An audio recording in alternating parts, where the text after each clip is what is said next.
আল্লাহ নবী মুহাম্মদ সাল্লাল্লাহু আলাইহি ওয়াসাল্লাম শেষ নবী, আর আল্লাহর সব থেকে প্রিয়, আল্লাহর সব থেকে প্রিয় নবী মুহাম্মদ সাল্লাল্লাহু আলাইহি ওয়াসাল্লাম। নবী মুহাম্মদ সাল্লাল্লাহু আলাইহি ওয়াসাল্লামকে আল্লাহ এত ভালোবাসেন, যার কারণে বহু জিনিস আল্লাহ পাক দান করেছেন, সেগুলো খুব সহজ আমাদের জন্য করে দেওয়া হয়েছে, এবং সেগুলো যদি আমরা আমল করি তো আমাদের কোনো কষ্ট হবে না, আর আমরা প্রভূত সওয়াবের অধিকারী হয়ে যাব এবং আমাদের বহু সমস্যার সমাধান হয়ে যাবে। এরকম বহু জিনিস আছে। তার মধ্যে প্রথম একটা বলি যে দেখুন, মানুষ ইবাদত করে, আর ইবাদত করার নিয়ম অনুযায়ী করে, নিখুঁত ইবাদত করে, সঠিক ইবাদত করে, আর ইসলামী আইন শাস্ত্র অনুযায়ী সে ইবাদতের মধ্যে কোনো ত্রুটি থাকে না। সেই রকম ইবাদত করে মানুষ আল্লাহর কাছে প্রত্যাশী হয় যে আল্লাহ ইনশাআল্লাহ আমার ইবাদত কবুল হয়ে যাবে, কিন্তু একদম বুক ঠুকে বলতে পারবে না যে আমার এই ইবাদতটা কবুল হয়ে গেছে, কবুল হয়ে গেছে, এ বলার অধিকার নেই। কিন্তু আমাদের দিন ধর্মে একটা ইবাদত এমন আছে যে সেই ইবাদতটা করে মানুষ বলতে পারবে যে আমি একটা এমন ইবাদত করেছি যেটা আল্লাহর দরবারে কবুল হয়ে গেছে। কথা বুঝতে পারছেন আমার? হ্যাঁ, একটা ইবাদত এমন আছে, সেই ইবাদতটা করে মানুষ বলতে পারবে যে একটা আমি কবুল ইবাদত করেছি, কবুল, এমন একটা ইবাদত করেছি আল্লাহর দরবারে সেটা কবুল হয়ে গেছে। আর ইনশাআল্লাহ আল্লাহর দরবারে সেটা কবুল হয়ে যাবে। সেই ইবাদতটা কি ইবাদত? সেটা হলো দরুদ শরীফ। দরুদ শরীফ, দরুদ শরীফ এমন একটা ইবাদত যে যে দরুদ সম্পর্কে আল্লাহ স্বয়ং বলেন, ইন্নাল্লাহ মালাইকাতাহু ইউসাল্লুনা আলান নবী। আল্লাহ কি বলেন? আল্লাহ এবং যত ফেরেশতা মণ্ডলী আছে, কত ফেরেশতা আছে তা আমরা কেউ জানি না, সংখ্যা আল্লাহর জানা আছে একমাত্র। তো সবাই আল্লাহ স্বয়ং এবং যত ফেরেশতা মণ্ডলী আছে ইউসাল্লুনা আলান নবী, আল্লাহ নবী সাল্লাল্লাহু আলাইহি ওয়াসাল্লামের উপর দরুদ পড়ে। অতএব হে ঈমানদার বান্দারা, তোমরা নবী মুহাম্মদ সাল্লাল্লাহু আলাইহি ওয়াসাল্লামের উপরে অসংখ্য দরুদ শরীফ পড়ো। তাহলে যে কাজটা আল্লাহ করে ফেরেশতারা করে, এখানে যদি শুধু আল্লাহ বলা হতো যথেষ্ট হয়ে যেত, কারণ আল্লাহ পাকের যখন প্রিয় হয়ে যায় সেটা কবুল হয়ে যায়। এখানে আরো বলা হচ্ছে ফেরেশতারা করে। এমনি ফেরেশতারা এমন যে যেখানে ফেরেশতাদের উপস্থিতি হয় সেখানে দোয়া করার কথা বলা হয়েছে, এবং দোয়া কবুল হবে তাও বলা হয়েছে। যেমন বুখারী শরীফের হাদিসে এসছে, ইজা সামিতুম সিয়াহাদিক ফাসআলুল্লাহ মিন ফাজলিহি ফাইন্নাহু রাআ মালাকান। বলা হয়েছে কি, যে যখন তোমরা মোরগের আওয়াজ, মোরগের শব্দ তোমাদের কানে আসবে, তখন তোমরা কি করো? আল্লাহর কাছে দোয়া করো। কেন? মোরগ ডেকেছে মানে ফেরেশতা দেখে ডেকেছে, ফেরেশতা না দেখে মোরগ ডাকে না। তো মোরগ যখন ডেকেছে ফেরেশতাদের উপস্থিতি হয়েছে, আর ফেরেশতাদের উপস্থিতিতে যদি দোয়া করা হয় তাহলে আল্লাহ সেটা কবুল করে নেয়। হ্যাঁ, এই জন্যে মুসলমানদেরকে, সারা জগতের মুসলমানদেরকে কিয়ামত পর্যন্তর জন্যই বলা হয়েছে যে যখন তোমরা মোরগের বাম দিক বা আওয়াজ আসুক কানে, সঙ্গে সঙ্গে দোয়া করো, আল্লাহুম্মা ইন্নী আসআলুকা মিন ফজলি, ইয়া আল্লাহ তোমার মেহেরবানির প্রত্যাশী আমি, তোমার দয়ার প্রত্যাশী আমি, আর দয়ার ভিখারি আমি, তুমি দয়া করো। তো ফেরেশতা যেখানে আসবে মোরগ ডাকবে, মোরগ ডাকলে দোয়া করতে বলা হয়েছে, কারণ কবুল হবে, কবুল হবে। আর তার বিপরীত যদি গাধা ডাকে, যদি গাধা ডাকে তাহলে সেখানে কি বলেছে, যা সামিয়াতুম সিয়াহাল হিমার ফাস্তাইযু বিনাল্লাহি মিনাশ শাইতানির রাজিম। যখন গাধার ডাক শুনবে তখন কি করো, আউযু বিল্লাহি মিনাশ শাইতানির রাজিম পড়ো, কারণ গাধা শয়তান না দেখে ডাকে না, ও শয়তান আসে তবে ও ডাকে। আর শয়তান এসে, এ বুখারীর হাদিস, শয়তান এসে কানে কানে বলে, এই তোর সঙ্গী সাথী যারা আরো গাধা ছিল না, সব মরে গেছে, সব মরে গেছে। তো গাধা এত বেওকুফ, দেখে না একবার কে আছে কে নেই। হ্যাঁ, যেই শোনে যে মরে গেছে, ও এমন আওয়াজ দেয় যে আওয়াজ সম্পর্কে আল্লাহ পাক বলেন, ইন্না আনকারাল আসওয়াত লাসাউতুল হামির, সব থেকে বিভৎস শব্দ হলো গাধার। হ্যাঁ, আর এই জন্যই গাধাকে বেওকুফ বলে। আমরা যেরকম বলি, কোনো মানুষ তাকে যখন আমরা বোর আর বোকা বলে মনে করবো, তখন বলি একটা গাধা দিয়ে, তার মানে গাধার হিদায়ত জ্ঞানী। আর শয়তান এসে ওর কানে কানে বলে, আর সেই জন্যে সে এমন বিভৎস আওয়াজ করে যে আওয়াজ সম্পর্কে আল্লাহ বলেছেন সব থেকে বিভৎস আওয়াজ হলো গাধার। তো ফেরেশতারা নবী মুহাম্মদ সাল্লাল্লাহু আলাইহি ওয়াসাল্লামের উপর দরুদ শরীফ পড়ে। অতএব এবার আল্লাহ বলছেন, হে ইমানদাররা, হে আমার ইমানদার বান্দা এবং বান্দিরা, তোমরা আল্লাহ নবীর উপরে খুব দরুদ শরীফ পড়ো, খুব।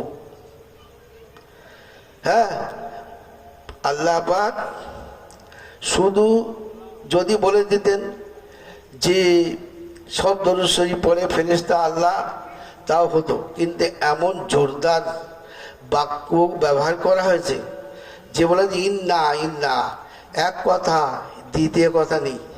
আর এই কথার মধ্যে কোনো সন্দেহ নেই, নিশ্চয় আল্লাহ এবং তার ফেরেশতা মণ্ডলী সবাই নবী মুহাম্মদ সাল্লাল্লাহু আলাইহি ওয়াসাল্লামের উপর দরুদ পড়ে, এবং নবী মুহাম্মদ সাল্লাল্লাহু আলাইহি ওয়াসাল্লামের উপরে তারা দোয়া করে উচ্চ মর্যাদার জন্যে আল্লাহর কাছে। অতএব তোমরা ইয়া আইয়ুহাল্লাযীনা আমানু, হে ইমানদার বান্দা বান্দিরা, তোমরা আল্লাহ নবী সাল্লাল্লাহু আলাইহি ওয়াসাল্লামের উপর দরুদ শরীফ পড়ো, আল্লাহ নবী সাল্লাল্লাহু আলাইহি ওয়াসাল্লামের উপর দরুদ শরীফ পড়ো। তাহলে আর এটা কেবলমাত্র এই উম্মতের সুযোগ দেওয়া হয়েছে, অন্য কোনো উম্মতের বেলা এটা নেই। যত নবী এসছেন 1,24,000 অথবা 2,24,000, প্রত্যেকের একজন অন্তত উম্মতি হয়েছে। তো কারোর জন্য এ সুসংবাদ নেই, কেবলমাত্র আমাদের জন্যে। সেই জন্যে এর থেকে আমাদের এই শিক্ষাটা নিতে হবে যে আমরা দরুদ শরীফ সবসময় পড়ব, আমরা খেতে কাজ করছি দরুদ শরীফ পড়ব। আর যেহেতু এ জিনিসটা খুবই লাভজনক এবং রাসূলুল্লাহ সাল্লাল্লাহু আলাইহি সাল্লামকে আল্লাহ দান করেছেন, সেই জন্যে এখানে দরুদ শরীফ পড়তে গেলে ওযু শর্ত নয়। এমনকি কোনো মানুষ যদি নাপাক অবস্থায় থাকে দরুদ শরীফ পড়তে পারবে। তবে যদি ওযু করে বা নাপাক থাকলে গোসল করে, আর সে যদি মসজিদে গিয়ে কিবলামুখী হয়ে এক মনে এক ধ্যানে পড়ে, তাহলে সে অতি উচ্চ মর্যাদায় পৌঁছে যাবে, আর এই দরুদটা শরীফটা অতি উচ্চ মানের হবে। হ্যাঁ, কিন্তু আল্লাহর নবীকে আল্লাহ খুবই ভালোবাসেন। সেই জন্যে অনেক জিনিস আল্লাহ সুবহানাহু ওয়া তাআলা নবী মুহাম্মদ সাল্লাল্লাহু আলাইহি ওয়াসাল্লামকে দান করেছেন, আর তার মারফত তার মাধ্যম আমাদেরকে দিয়েছেন। তো তার মধ্যে এটা বলে নাপাক থাকো তাও দরুদ শরীফ পড়ো, এতে সওয়াব হবে, তাও দরুদ শরীফ পড়ো। আর যখন কোনো মানুষ দরুদ শরীফ পড়তে অভ্যস্ত হয়ে যাবে, তখন তার জন্যে নেকির পুণ্যের কাজ করা সহজ হয়ে যাবে। পুণ্যর প্রতি তার অন্তরে ভক্তি আসবে এবং সে এটা একদম এত হ্যাবিট করে নিক যে সাদা এমনি অবস্থায় যখন তখন দরুদ বার হয়। এই জন্য এই পৃথিবীর মধ্যে সব থেকে বেশি দরুদ শরীফ কারা পড়ে? বেশি দরুদ শরীফ পড়েন মুহাদ্দিসিনরা, হাদিস বিশারদগণ, যারা হাদিস পড়ে এবং পড়ায়। এই জন্য এদের মর্যাদা অনেক ঊর্ধ্বে। এরা আল্লাহ তাআলার অতি প্রিয়। আমাদের এই কিছুদিন আগে যার দুনিয়া থেকে তিনি বিদায় নিলেন, আমিরুল মুমিনিন ফিল হাদিস শেখুল হাদিস হযরত মাওলানা ইউনূস সাহেব রহমতুল্লাহ, তার মজলিসে কথা হলো যে যাবে বাচ্চো দরুদ শরীফ পড়ো, আবার কোন সব ভাইও দরুদ শরীফ পড়ো। এই জন্যে এতে কোনো পয়সা ব্যয় হবে না, আর সব জিকিরে শান্তি। আল্লাহ নিজেই ওয়াদা করেছেন, আল্লাহ ঘোষণা করেছেন, আল্লাহ বিযিকরিল্লাহি তাতমাইন্নুল কুলুব, আল্লাহর জিকিরে অন্তরে শান্তি আসে। অন্তরের শান্তি যদি কেউ পেতে যায় তাহলে আল্লাহর জিকির করবে। আর সব থেকে শ্রেষ্ঠ জিকির দরুদ শরীফ। তাহলে অন্তরে কত স্বস্তি আসবে, কত শান্তি আসবে, মনে কত ফুর্তি আসবে যে সব সময় দরুদ শরীফ পড়লে এবারে অন্তরের দ্বার উন্মুক্ত হবে, শরীয়তের উপর আমল করা তার কি হবে, ভালো লাগবে, আর তাতে আনন্দ হবে, ফুর্তি হবে যদি দরুদ শরীফ বেশি বেশি করে পড়ে। মনে থাকবে একটা কথা হলো, মনে থাকবে ইনশাআল্লাহ। আমরা পড়বো না একটু হাত তুলে বলেন দেখি, সব সময় মায়েদের বলে দেবেন, হ্যাঁ তারাও পড়ুক। অবস্থা দুনিয়ার খুব খারাপ। আর অনেক এলাকা, আমাদের এলাকা হয়তো অনেক ভালো আছে, কিন্তু এমন এলাকা আছে গাঁজা, মদ, পাত্তা, হিরোইন এত আসক্ত হয়েছে যে আমি একটা সবাই গেছি, তো সবাই গেলি উত্তর কুসুমের কিছু মানুষ তারা এসে বলে, হুজুর আমাদের একটা বিরাট মিটিং হবে, আপনাকে যেতে হবে আর সেখানে দোয়া করতে হবে। তো আমি বলি দেখুন এইসব কাজে জমিয়তে উলামা হিন্দ আমাদের একটা সংস্থা আছে, তারা যায়। তো আমি যাইনি, তো বলে যার কাছে যাই বলে ওনার চাই, তাই বললো ইনশাআল্লাহ তাহলে যাবো আমি। তো সে কি বলছে, বলে পাত্তা যে কাওয়া ধরবে, পাত্তা যাকে ধরে নেবে মানে হিরোইন, সে একদম শেষ হয়ে যাবে, আর কিছুদিন পরে তার বউ চলে যাবে, আর সে বোর তালাক দিয়ে দেবে। আর বললে কতজনের যে মৃত্যু হয়েছে তার ঠিকানা নেই। আর হিরোইনগুলো সাপ্লাই হচ্ছে, ওদের কোন জায়গা আছে, মেয়েরা সাপ্লাই করছে, আর মেয়েরা তাদের অন্তর্বাসে হিরোইন লুকিয়ে নিয়ে এসে বাজারে বিক্রি করছে। সেই মেয়ে যখন ট্রেন থেকে আসবে তখন ভিড় জমে যায় ওই নেওয়ার জন্য একটু, হ্যাঁ। গাঁজা, মদ, গাঁজা যে খাবে হবে সে পাগল। কেন? গাঁজা এক কলকে খেলে 1 সের দুধ খেতে হবে, সের বোঝে না এখন সব, 1 কিলো দুধ খেতে হবে, তার প্রতিষেধক তবে হবে। আর না তুমি গাঁজা খাও, তোমার এরম করে করে করে করে এমনি মানুষ কথা বলে, এই গাঁজাখুরি গল্প করিস নি, কথায় বলে না নাই, এই গাঁজাখুরি কথা বলিস, এর মানেটা কি? তার মানে দেখেছেন আপনি, গাঁজাখোররা দু তিনটে যদি এক জায়গায় বসে এত বড় বড় কথা বলে, এত বড় বড় কথা বলে, হ্যাঁ এগুলো সব আমার, হ্যাঁ এগুলো সব আমার দাদা, হ্যাঁ এগুলো আমার চাচার, এই সব আমার, বড় বড় কথা বলে। সেই জন্যই লোক কথায় বলে গাঁজাখুরি গল্প করিস। তো আমাদের দিনের পথে অগ্রসর হতে গেলে, দিনের ভালোবাসা আমাদের অন্তরে আসতে গেলে কি করতে হবে? দরুদ শরীফ বেশি পড়তে হবে। আর ইনশাআল্লাহ আস্তে আস্তে আমরা দিনের দিকে আমাদের ঝোঁক বাড়বে। তাহলে একটা কথা হলেই দরুদ শরীফ। আর একটা কথা এবার আপনাদের বলবো, সে কথাটা হলো এইটা যে আমরা শেষ নবীর উম্মত, আমাদের শেষ নবীর আমরা উম্মত।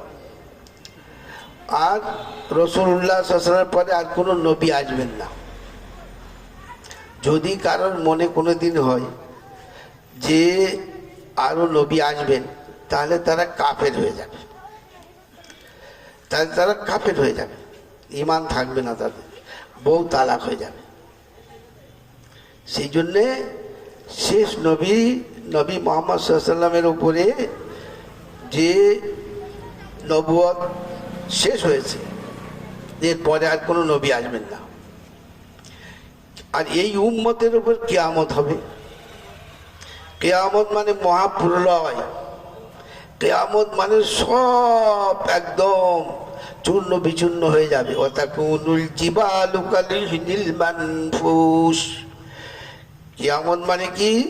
ধুনো যে লেপ আর কি বলে তোষক তৈরি করে, সেই ধুনুরি যখন ধুনাই করে, ধনী কণা যেরকম উঠতে থাকে, এই বিরাট বিরাট পাহাড় ওইরকম ভাবে চূর্ণ বিচূর্ণ হয়ে সব উঠতে থাকবে।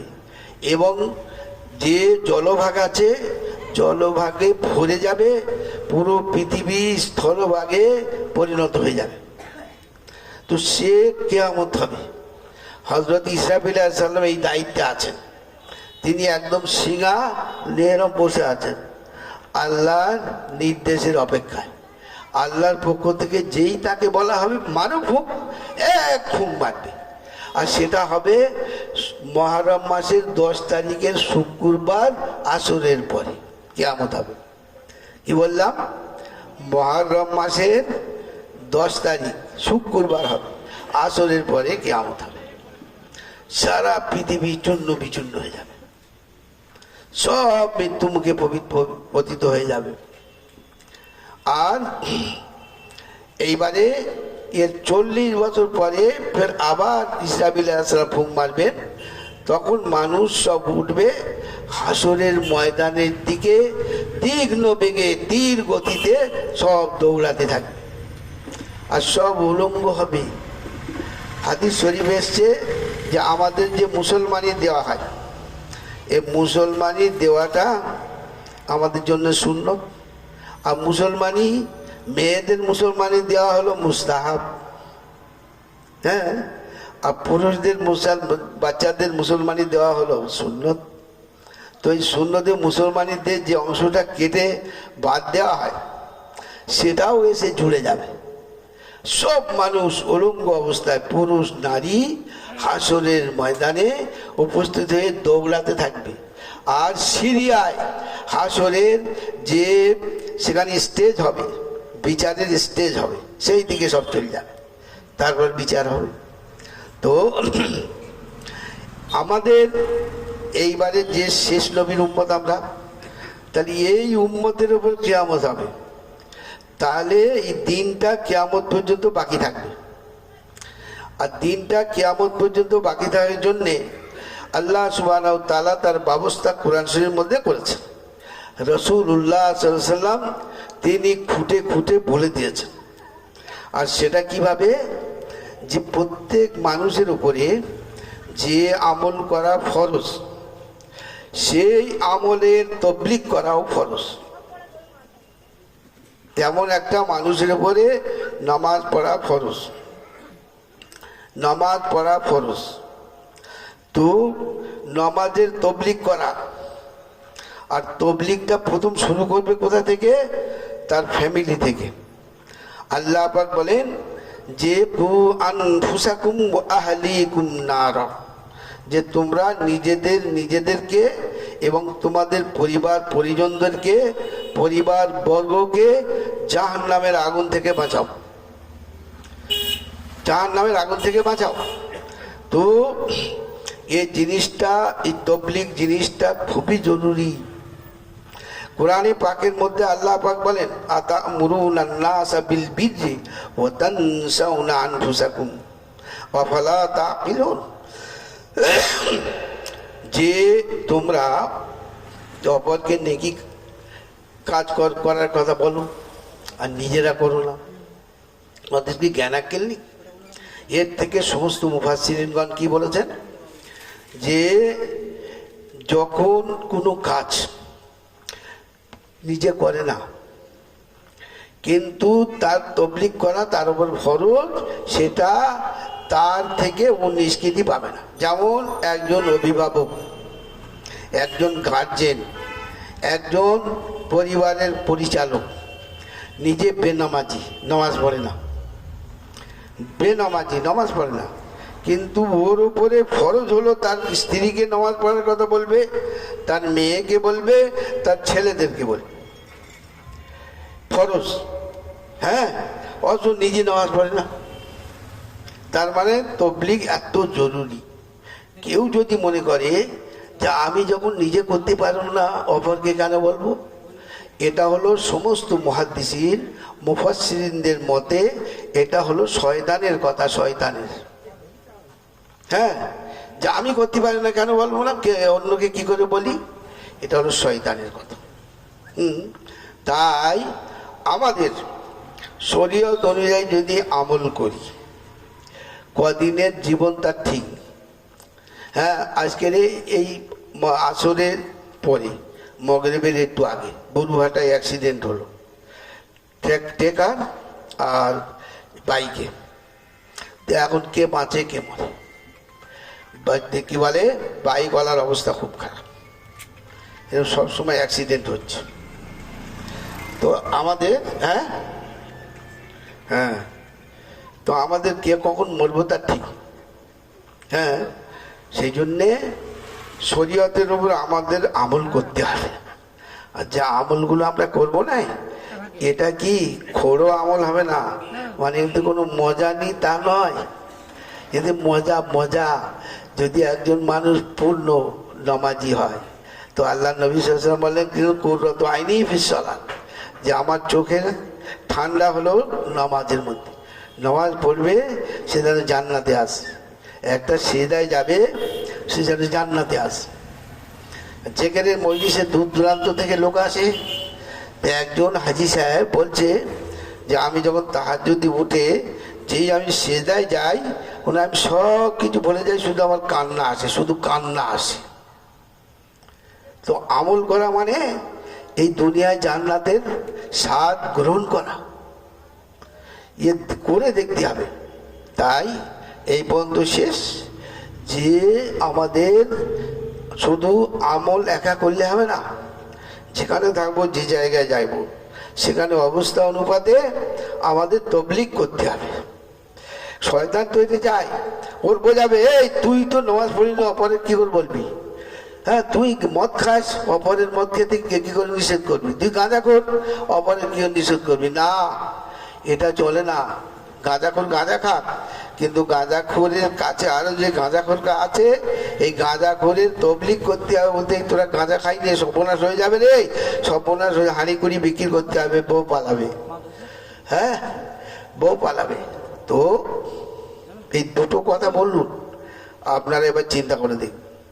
এবার দেখুন, এই যে নওজোয়ান আমার বন্ধুরা, যে আমার এতে ছাত্র আছে, সকলেই আমার প্রিয় এবং সকলের সঙ্গে আমার নিবিড় যোগাযোগ আছে।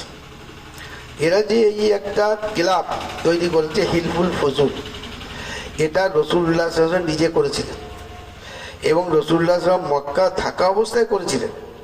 এখন আমার সময় নেই এই হিলফুল ফজুল কি আর এর উদ্দেশ্য কি সেটা আমি কোনো সময় বলবো ইনশাআল্লাহ। হ্যাঁ, এটা বড় কাজ।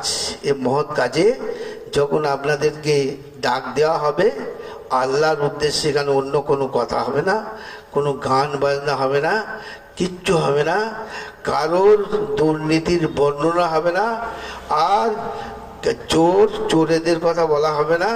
হ্যাঁ, এখানে এমন কথা বলা হবে যে বিষয়ে সবাই আমরা একমত। তো সেই হিসাবে যেখানেই হবে আপনারা সারা দেশ সেখানে যাবেন। হ্যাঁ, আল্লাহ তাআলা আমাদের তৌফিক দান করুক। নামাজ হবে, নামাজ ওখানে পড়বো। সংক্ষেপে দোয়া, বিসমিল্লাহির রহমানির রহিম, আলহামদুলিল্লাহি রাব্বিল আলামিন, ওয়াসসালাতু ওয়াসসালামু আলা সাইয়্যিদিল মুরসালিন মাওলানা মুহাম্মদ ওয়া আলিহি ওয়া আসহাবিহি আজমাইন। রব্বানা আতিনা ফিদ দুনিয়া হাসানা ওয়া ফিল আখিরাতি হাসানা ওয়া কিনা আযাবান নার। ইয়া আল্লাহ, তুমি আমাদের সমস্ত গুনাহ মাফ করে দাও।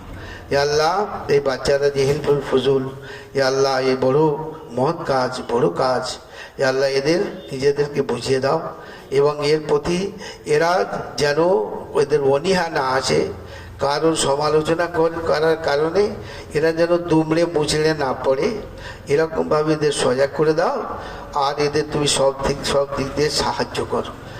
আর যেখানে আজকে যে সমস্ত ভাইরা এখানে উপস্থিত হয়েছেন, আল্লাহ তুমি এদেরকে কবুল করে নাও, এদের দুঃখ কষ্টকে তুমি দূর করে দাও। চাষ আবাদ ব্যবসা বাণিজ্যে সব জায়গায় বরকত দান করো। এদের মুখকে, এদের জিহ্বাকে তোমার জিকিরের জন্য কবুল করে নাও। হে আল্লাহ, আমরা আমাদের মধ্যে যারা অসুস্থ আছে শেফা আজেলা কামেলা দাইমা মুস্তাফিজা নসিব করো। আর যারা সুস্থ আছে, বিশেষ করে যারা বয়স্ক হয়ে পড়েছে, তাদের এমন রোগ দিও না যে যার কারণে শয্যাশায়ী হয়ে পড়ে, আপনজনদের মুখ নাড়া খেতে হয়, এরম যেন না হয়। আল্লাহ, সুস্থ সবল রাখো। আমরা তো এখানে থাকতে আসিনি, আমরা যেতে এসেছি, আর কখন যাব তা আমরা কেউ জানি না। তবে এতটুকু আমাদের বিশ্বাস, যে সময় যাওয়া আমাদের জন্যে আল্লাহ মুকদ্দারে এবং লিখিত আছে, ঠিক সেই সময় আমাদের চলে যেতে হবে। এক মুহূর্ত পরে হবে না, এক মুহূর্ত আগে হবে না। ইযা জাজালুহুম লা ইস্তাখিরুনা সাআতাও ওয়া লা ইস্তাকদিমুন, এক মুহূর্ত আগে পরে হবে না। তো তার আগে আমাদের প্রস্তুত হওয়ার তুমি তৌফিক নসিব করো। মরণের জন্য আমরা যেন প্রস্তুত হতে পারি। যখন মরণ আসবে হাসি মুখে মরণকে যেন বরণ করে নিতে পারি, সেরকমভাবে তুমি আমাদের কবুল করে নাও। আল্লাহ, আমাদের মধ্যে যারা আমাদের আত্মীয় স্বজন যারা কবরস্থ হয়েছেন, কোনো কারণে যদি কবরের আযাব হতে থাকে, সে আযাবকে মাফ করে দিয়ে হে আল্লাহ, কবরকে তুমি তাদের হককে জান্নাতের বাগানে পরিণত করে দাও। বিশেষ করে এই যেখানে আজকের এই দিনই সভা অনুষ্ঠিত হচ্ছে, এর আশেপাশে যা কবরস্থান আছে, এদিক সেদিক ওদিক কোনো কবরবাসী যদি কবর আযাব হতে থাকে, তুমি দয়া করে কবরের আযাবকে মাফ করে দিয়ে কবরকে জান্নাতের বাগানে পরিণত করে দাও। জান্নাতের খিড়কি খুলে দাও, জান্নাতের বিছানা বিছিয়ে দাও, জান্নাতের পোশাক পরিয়ে দাও। হে আল্লাহ, সেই কবরকে স্মরণ রেখে আমরা যেন চলতে পারি, সেভাবে তুমি আমাদেরকে তৌফিক দান করো। সাল্লাল্লাহু তাআলা আলা খায়রি খালকিহি মুহাম্মাদ ওয়া আলিহি ওয়া আসহাবিহি আজমাইন বিরহমাতিকা ইয়া আরহামার রাহিমিন। আলহামদুলিল্লাহি রাব্বিল আলামিন।